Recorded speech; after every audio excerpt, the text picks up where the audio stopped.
Paul Tate in Taos, New Mexico. Did Ric Flair's abrupt departure destroy WrestleMania 9 preparations? As someone who grew up watching WWF in the late 80s, I was never happy with WrestleMania 9. I read somewhere that Hogan vs. Flair did not happen at WrestleMania 8 due to Hogan wanting different in 1992, but being open to the match at WrestleMania 9. Flair was a big player throughout 1992 and also in the 93 Rumble. He was then gone, leaving a hole which WWE appears to have handled badly. There are 1992 Survivor Series posters with Savage Warrior against Flair and Ramon as the cover, with Big Boss Man vs. Nails as the other match on the poster.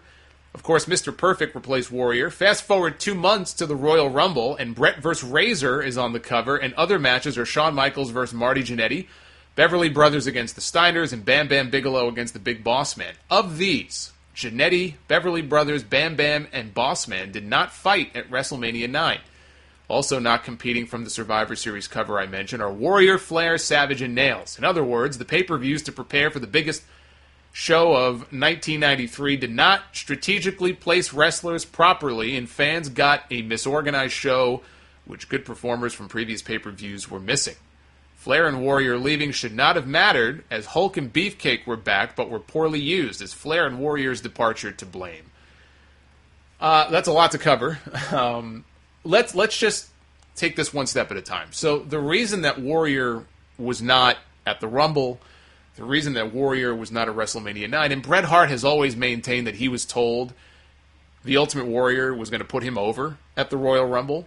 I find that very hard to believe, but that's why Warrior was gone. It had nothing to do with like poor planning or anything like that.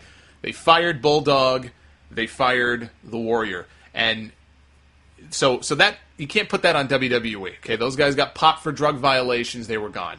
I was thinking about this the other day, though, when I was watching the. You mentioned the '93 Rumble, and Bret defended on that show against Razor Ramon, and I'm watching that, and I'm thinking to myself, the way things played out in 1993. I think one way to go, and they couldn't do this because he had been fired, but I always wondered what the plan would have been had those guys been around, and for Bulldog especially. Bulldog had beaten Bret at SummerSlam 92 in Wembley, got a big win over him, won the Intercontinental title. Had the Bulldog stuck around, I think they could have built to a rematch at SummerSlam in 93 with Bret and Bulldog for Bret's title, and this time Bret goes over and Bret wins. He Bulldog kind of returns the favor. And I think that would have been a big match. So, it didn't happen. I know they had plans for a Bret Hogan match at SummerSlam. There was at least one poster. I don't know if it's still out there, but there were definitely posters that were prepared for Bret versus Hogan, and Hogan didn't want to put Bret over. He was too small. So he said, I'll lose to the big, the big fat fake Japanese guy who's not really Japanese. Which is another thing, by the way. I'm watching that 93 Rumble, and Yokozuna wins the whole thing. And, you watch it now. I mean, it was a lot easier to believe when you were a kid, but you watch it now. It's so obvious this guy is not Japanese. But he wins the Royal Rumble. He looks dead in the camera. Maybe it was right before he won the match. He looks dead in the camera, and he's like, Samoa! I'm like, what? So yeah, maybe he was a Japanese guy who just happened to love vacationing in Samoa. I don't know. He was a proud Samoan, that much is for sure.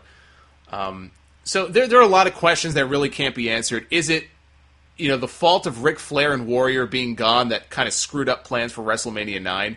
I don't think so, because the whole reason behind Flair's departure is that he was being phased down.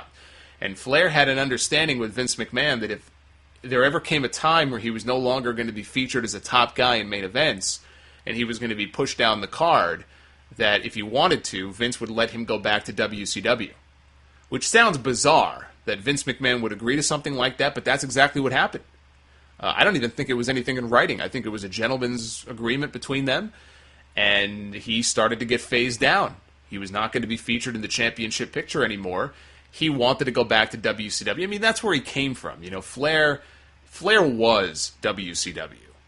And he had a good year, he had a good run in WWE, but he could see that the time was upon us for him to go back. And Vince let him go back. So he was going to be gone no matter what, and even if he wasn't, Flair would not have had anything to do with any of the main event matches on that card. I don't know what match he would have had, but it wouldn't have been in the main event. So Flair leaving had little to do, I think, with that WrestleMania 9 card that we ended up getting. Warrior maybe more so, because I'm sure Warrior would have been in a top match, if not the championship match on that show. But no, I don't think so. I don't think it had a really big impact. I just think they were, they had Yokozuna, their new big monster, and they wanted to get him over. And then they had this great plan to swerve everybody and have Hogan win the title at the end of the night, which I loved as a kid. Looking back on it now, not so much. But all the little Hulkamaniacs went crazy. All my friends that were Hogan fans loved it. I had one friend who absolutely hated Hogan. He was thoroughly disgusted with it. But I don't really think Flair's departure had a great effect on it. And guys like Jannetty, Bam Bam, the Beverly Brothers, I don't know what to make of that, because I know Jannetty, I think Jannetty got fired again. He might have gotten fired. It was a weird thing with Jannetty, because they did the angle on the barbershop at the beginning of 92. And then Jannetty disappeared. He wasn't even in the Rumble that year. Michaels was. But it wasn't until the following Royal Rumble in 93 that they actually had their first match. So Jannetty was gone for a year. And I think it may have had to do with drugs. So then he comes back a year later, has the match with Shawn at the Rumble. Shawn wins.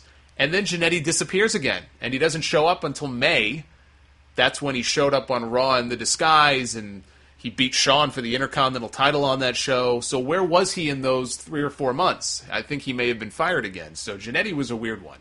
So he was gone. Bam Bam, I don't know. Bam Bam was there. He was in the finals of the King of the Ring in June, but he didn't have a match on the WrestleMania card. He may have had a dark match. Maybe they got bumped from the pay-per-view. So yeah, it was a little weird that he wasn't on there. Bossman, I think, may have been gone. I think Bossman quit or was fired that year, I think, is when he left WWE. I don't remember exactly what month. Nails, we all know what happened to Nails. Nails tried to kill Vince McMahon, so that's an easy way to lose your job. So he was gone. I just think it was more an unfortunate series of circumstances, and that was what they felt was the best card they could do. They felt that Giant Gonzalez and The Undertaker was going to be this great draw, and it wasn't. They had Luger and Mr. Perfect, which had some marquee value. It wasn't a good match, but I could see why they put it together. Bobby Heenan brought Luger in. Bobby Heenan used to manage Mr. Perfect, so it made sense. It was a different time back then. It's so weird when I think, think of the tag team titles, for example. Like, at the Rumble in 92, LOD defended the belts against the Natural Disasters, and they actually lost by countout, okay? But they were the champions. Well, fast forward to WrestleMania 8, Money Inc. are the tag team champions. So what happened in between? LOD dropped the belts at a house show that I think they demanded not be recorded, so I don't think there's any footage of it. But they lost them on a house show. And I think what happened was they got popped also for drugs, so that's why they didn't have a match. They did a promo at WrestleMania that year. But they changed the tag team titles at a house show. You try to follow the lineage of those belts, and it gets a little murky. 93, kind of the same thing. Money Inc.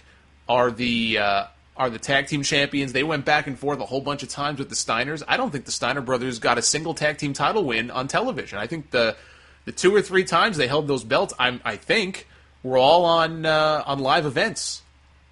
I mean, that whole period was just very different from what you would see today. But I love it. I love that era of wrestling. I mean, business may have been in the shitter, but I loved it.